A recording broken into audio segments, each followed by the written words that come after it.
तर पहा, आज आपल्याला जो पाठ आहे प्रकाश आणि छाया निर्मिती या संदर्भात काही प्रश्न आहेत। आता पहिला जो प्रश्न आहे त्यामध्ये तुलना आहे की दीप्तिमान आणि दीप्तिहीन वस्तू किंवा पदार्थ कशाला म्हणायचं।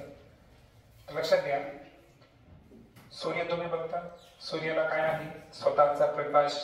जे काजळे असतात त्यांना सुद्धा स्वतःचा काय आहे, प्रकाश। तर ज्यांना स्वतःचा प्रकाश असतो त्यांना म्हणायचं दीप्तिमान वस्तू किंवा पदार्थ। आणि असे काही पदार्थ आहेत की ज्यांना स्वतःचा प्रकाश नसतो, बरोबर आहे का, तर त्यांना आपण दीप्तिहीन वस्तू म्हणतो। आणि म्हणून जेव्हा तुम्ही व्याख्या लक्षात घेणार तर लक्षात ठेवायचं, अशा वस्तू किंवा पदार्थ जे स्वतः प्रकाश काय करतात, बाहेर टाकतात, म्हणजेच त्या वस्तूंना स्वतःचा काय आहे, प्रकाश आहे, ते स्वतः प्रकाशाचे स्रोत आहे, ओके, किंवा उगम स्थान आहे। अशा वस्तूंना आपण काय म्हणू, दीप्तिमान वस्तू। दुसरा प्रश्न आहे दीप्तिहीन वस्तू म्हणजे काय।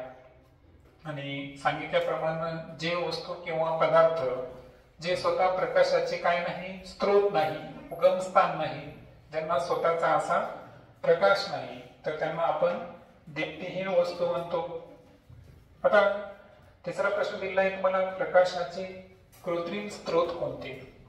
आता एक लक्षात घ्या, कृत्रिम म्हणजे काय माहिती का, कृत्रिमचा अर्थ आहे मानव निर्मित। काय आहे, कारण निसर्गामध्ये दोन गोष्टी असतात पहा, जर तुम्ही पाहिलं, एक आहे जे निसर्गात स्वतःहून उपलब्ध आहे त्याला म्हणतो आपण नैसर्गिक, आणि जे मानवानं तयार केलं आहे त्याला म्हणायचं मानव निर्मित किंवा त्याला आपण कृत्रिम म्हणतो, त्याला इंग्रजीमध्ये आपण आर्टिफिशियल म्हणतो, ओके।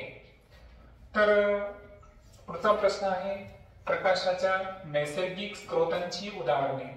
आणि आपल्याला माहिती आहे प्रकाशाचा सर्वात मोठा स्रोत जो पृथ्वीवर आहे, ज्याच्यापासून आपल्याला प्रकाशच नाही तो उष्णता सुद्धा मिळते, तर तो कोण आहे, सूर्य। त्या व्यतिरिक्त आकाशात रात्री आपल्याला अनेक तारे दिसतात, आणि तुम्हाला माहिती आहे की सूर्य हा सुद्धा काय आहे, तारा आहे, ताऱ्यांना स्वतःचा प्रकाश असतो। त्यानंतर काजवे, त्यानंतर अँगलर फिश असेल किंवा हनी मशरूम, तर हे सर्वच्या सर्व कशाची उदाहरणं आहेत, प्रकाशाचे कोणते स्रोत आहेत, ते नैसर्गिक स्रोत आहेत। त्यानंतर प्रकाशाचे रेषीय संक्रमण म्हणजे काय।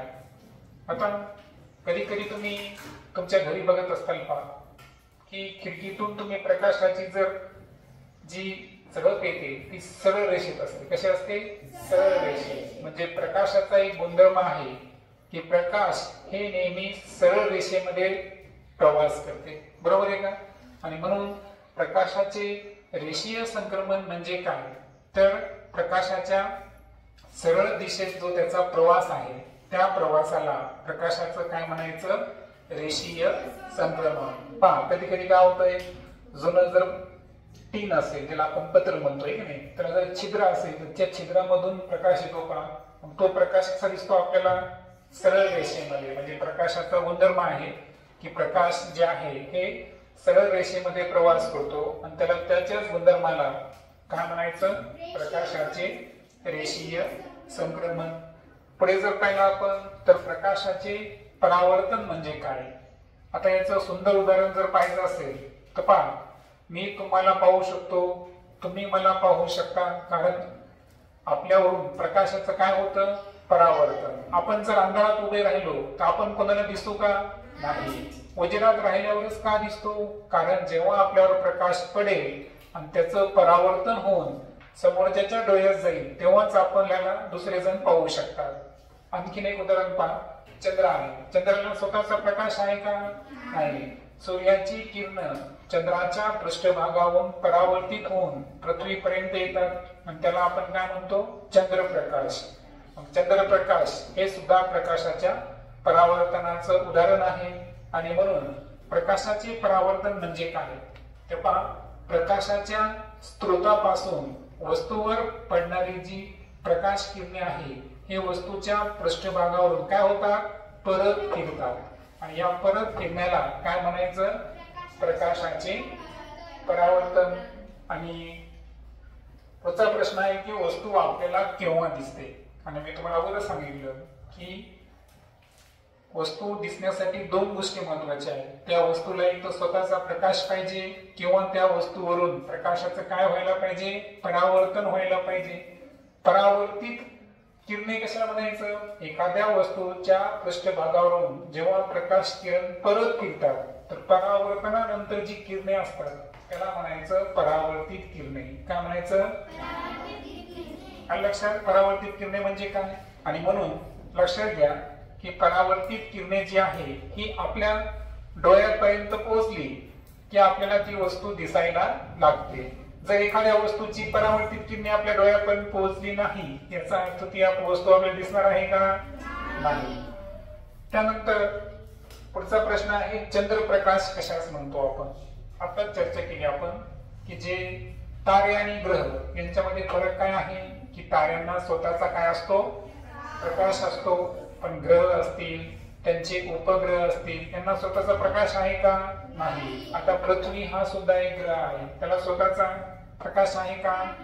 चंद्र हा पृथ्वीचा नैसर्गिक उपग्रह आहे, पण त्याला स्वतःचा प्रकाश आहे का, नाही.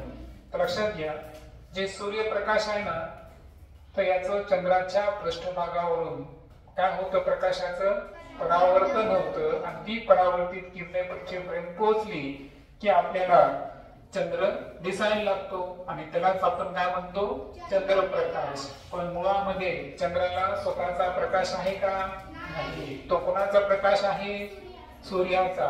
मग सूर्याचा प्रकाश मुळे जे चंद्रप्रकाश तयार झालं त्या मागचं वैज्ञानिक कारण काय आहे, प्रकाशाचे परावर्तन. काय आहे, प्रकाशाचे परावर्तन. 9वा प्रश्न आहे आपला, प्रतिमा आरशात का दिसते. बऱ्याच वेळेस आपण स्वतःला आरशामध्ये बघतो, फक्त एकच होतं पहा, उजवी वस्तू कशी दिसते आरशामध्ये, डावी, आणि डाव्याकडची वस्तू कशी दिसते, उजवीकडे दिसते, है ना.